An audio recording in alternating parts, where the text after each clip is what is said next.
reports published by WikiLeaks have revealed that the U.S. government is using highly advanced spyware to watch its own citizens. The system called Trapwire allegedly accesses surveillance. But a hero to many. Army Private Bradley Manning is allegedly responsible for the largest government leak in U.S. history. After being held without charges for over 2 years, Manning's pretrial hearings finally started today. He's charged with 22. Starting off this hour, CIA Director David Petraeus is urging the White House to expand the agency's drone fleet. Petraeus said that the expansion will allow the CIA to carry on with its mission in Pakistan, Yemen, and possibly in North Africa. They're talking about inserting the Army into domestic law enforcement. Senator Lindsey Graham, who supports this bill, says, quote, "The homeland is part of the battlefield, and people can be held without trial, whether an American citizen or not." I, Barack Hussein Obama, do solemnly swear to preserve, protect, and defend the Constitution of the United States. The original Constitution, I think it is an imperfect document, and I think it is a document that reflects some deep flaws.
Today we're going to talk about the torus, a fundamental pattern in all of reality.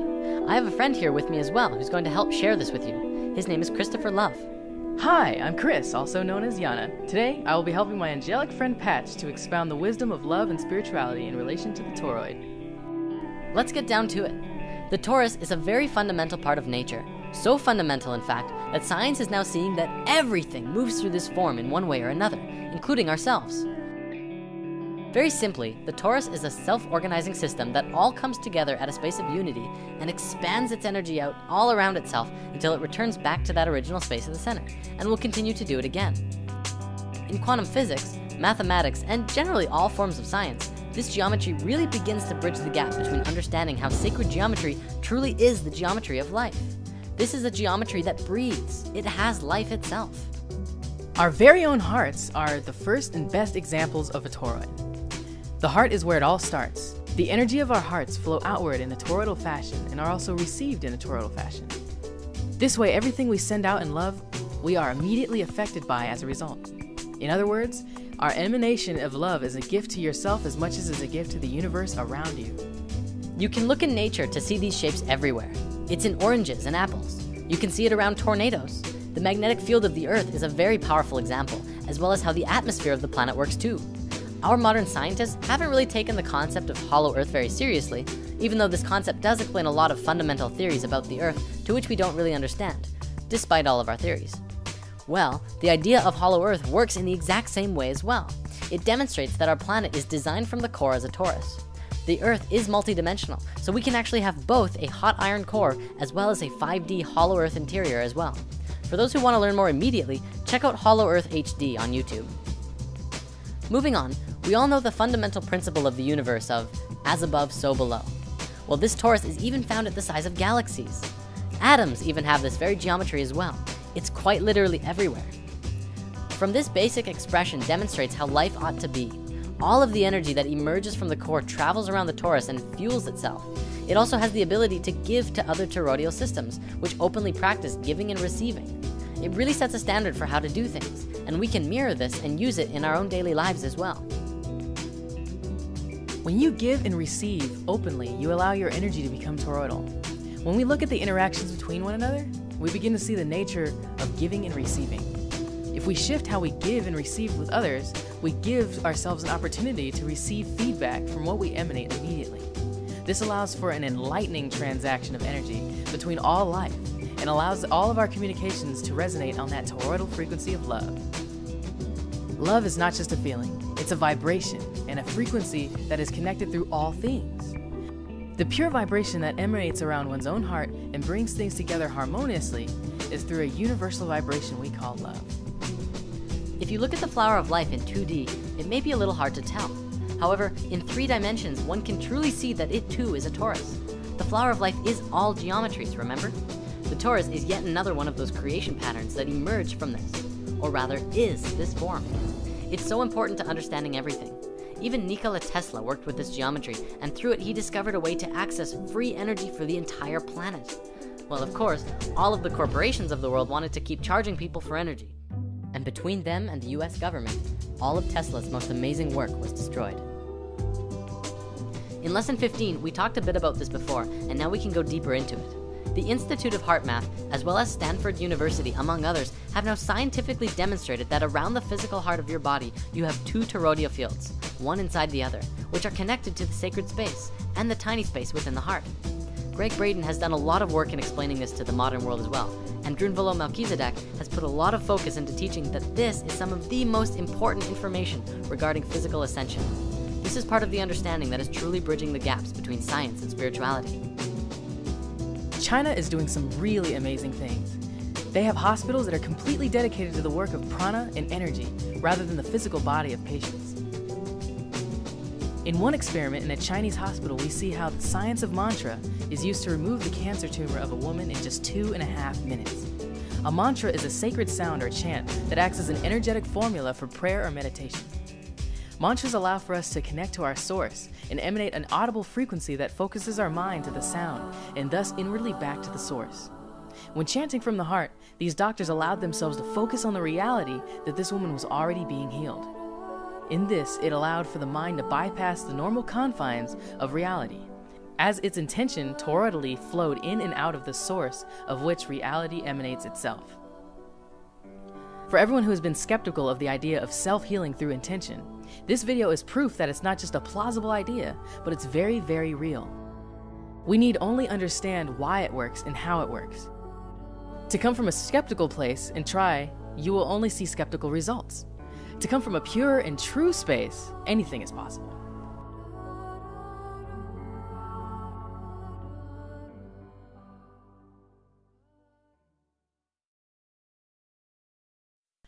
Nassim Haramein has made a documentary recently called Black Hole, which we did discuss in lesson 18. He has done some really great work on this, and it's propelling our understanding of space into something completely new.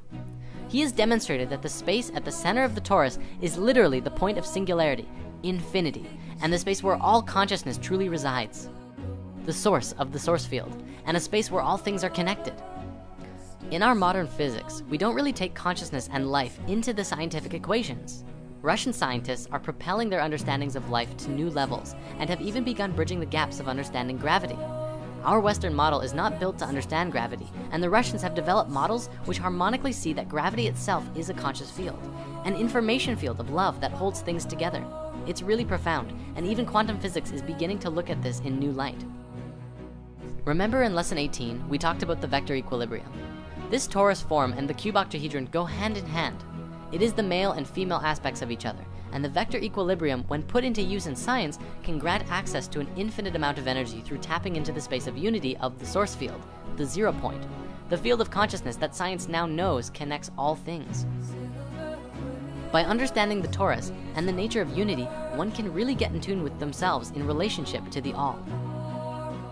Let's also remember that considering our universe itself and everything within it is a reflection of this toroidal pattern, we can free our minds from the perspective that anything is separate, even as a void of a black hole contains the existence of everything supposedly outside of it. This is reflected in the psychic nature of those who, in meditation, dive into the void of consciousness, and those also who reach a state of Godhead awareness that includes all life in unity and love. The one is all, and the all is one. In the torus, the point of singularity, whatever consciousness is present, is the purest representation of the whole.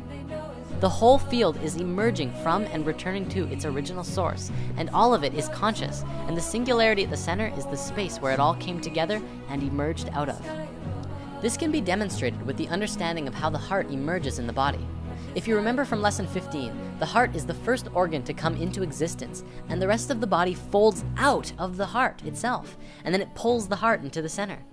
The heart is truly more primal, more connected to source, and far more important than the brain. The heart is the space of love, and love of all is what will get you back into the heart and out of your brain. In order to grow and become lighter energetically, we as individuals and as society must learn to understand how to really get back into the natural flow of things. This is what the natural flow looks like, among a few other forms as well. For many, understanding the torus from a left brain perspective is needed to really get back in tune with yourself. For others, you already understand it intuitively, and you just have to go with the flow and everything will work out perfectly. Well, thanks for tuning into our torus video. We're now going to go hang out on Chris's channel to continue the discussion of our eternal nature and living in the heart. If you want to follow, this is Chris's YouTube channel. He's created his own series called Angel Academy, and is definitely transforming into something beautiful. Thank you for spending your beautiful time with us, and see you next time. The earth hasn't lived in their hearts for thousands of years, but the truth is it's really simple. It's easy. A child can do it. Anyone can do it. If you find your place into the heart, everything changes in your life. You don't do things physically out into the world. You do everything from within your heart, and the heart creates what your external world is. It's another way of being. It's an ancient way of being. We used to be this way, and we've long forgotten all of this stuff. You can do this. Everyone can do it. And if you do it, if you learn to live not in your brain, not in a logical thinking world, but in a world that is female and with a heart, and that you begin to love people and your life and your situations and everything that comes to you, your life becomes easy and simple and beautiful.